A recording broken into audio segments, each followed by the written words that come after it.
Hello everyone. Today I will tell you a story. The story is titled, A Day That Moved Slowly When Tama Was Not in a Hurry. Please like and subscribe to my channel if you appreciate me. You can skip this if you don't and oppose. Like this video. Thank you very much. The story begins as follows. That morning did not begin with an alarm. It began with Tama. Tama has a very special talent. He knows when the day does not need to rush. While the city outside my window usually wakes up with honking motorcycles, hurried footsteps, and the quiet anxiety of schedules, Tama woke up as if time itself had decided to stretch and yawn. He lay beside my bed, his small body curled like a comma at the end of a peaceful sentence. His breathing was slow, steady, confident. When I opened my eyes, he did not jump, did not bark, did not demand breakfast with dramatic urgency. Instead, he lifted one eye, just one, looked at me for a second, and gently thumped his tail once. That single tail wag felt like a greeting that said, "Good morning. We have plenty of time." I checked my phone. There were messages waiting, reminders blinking, responsibilities lined up like impatient guests. Tama noticed the slight tension in my fingers as I held the screen. He stood up, stretched in an exaggerated way, front paws forward, back curved high, and then sat down right on my chest. Not aggressively, not playfully, just firmly. His warm weight pressed against me, grounding me. He looked at my face, tilted his head, and blinked slowly. Tama's blink is not random. It is thoughtful. It is kind. It is his way of saying, "Why are you rushing already? The day has just started." So I put the phone down. We stayed like that for a while. No words, no plans, just breathing together. Tama's ears twitched at distant sounds, but he did not react. He was not in a hurry to respond to the world. He trusted that the world could wait. When we finally got out of bed, Tama walked to the kitchen without pulling, without excitement, without urgency.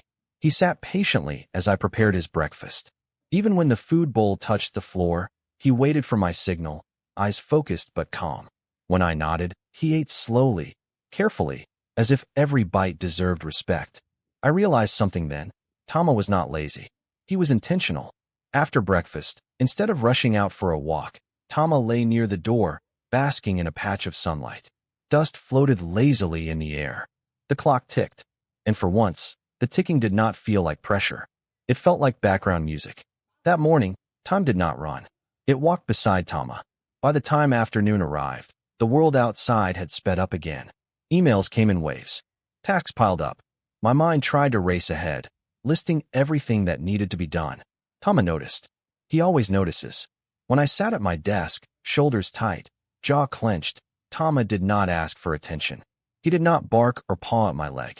Instead, he walked slowly across the room and lay down exactly where my feet rested on the floor. His head landed gently on my toes. That is Tama's second special talent, choosing the right place to exist. With his head on my feet, he became an anchor. Every time my thoughts tried to sprint away, I felt the warmth of his fur, the slight rise and fall of his breathing. He sighed, a long, relaxed sigh that sounded like relief. Somehow, my own breath followed his rhythm without me realizing it. I paused my work. Outside, sunlight filtered through the curtains, creating soft shapes on the wall. Tama's ears flicked occasionally, responding to sounds I could barely hear. A bird, a distant voice, the wind brushing past leaves. He was present, fully present, but not overwhelmed by any of it. After a while, I stood up and reached for the leash. Tama looked at it, then at me, then sat down. He waited. Our walk that afternoon was not about distance. It was about noticing. Tama stopped often, not because he was stubborn, but because he was curious. He sniffed the same tree longer than usual, as if rereading a favorite chapter. He watched ants cross the sidewalk with deep concentration. He sat down suddenly just to observe a passing child on a bicycle, his tail wagging gently like a slow pendulum. At first, I felt the familiar urge to move him along. We should keep walking. We have things to do. But Tama did not pull. He did not resist. He simply stayed. So I stayed too. In that moment, I realized how rarely I allow myself to stop without guilt. How often I confuse movement with meaning. Tama, on the other hand, seemed to understand that stillness can be productive in its own quiet way. We sat together on a low wall. Tama leaned against my leg. I watched the street. Nothing extraordinary happened. And yet, everything felt enough. When we returned home, Tama drank water slowly, then curled up near the window and fell asleep. His paws twitched slightly, chasing something only he could see. I went back to my work, but with a lighter mind. The afternoon passed gently. Not empty, not rushed, just human, just shared. As evening arrived, the house softened.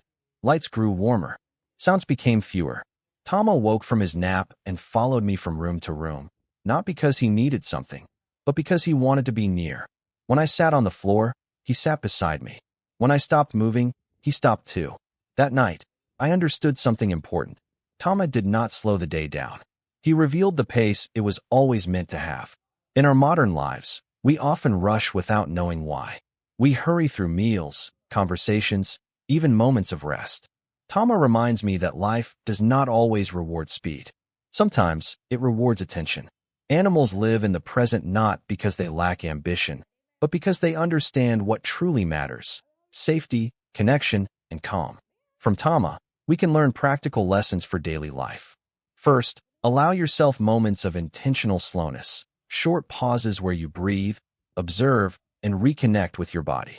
Second, pay attention to those who depend on you, human or animal, not as tasks but as companions sharing time. Third, respect the rhythms of other living beings. When we slow down for them, we often heal parts of ourselves. A good life between humans and animals is built on mutual listening. Tama listens with his whole body. When we learn to listen the same way, the world becomes gentler for all of us.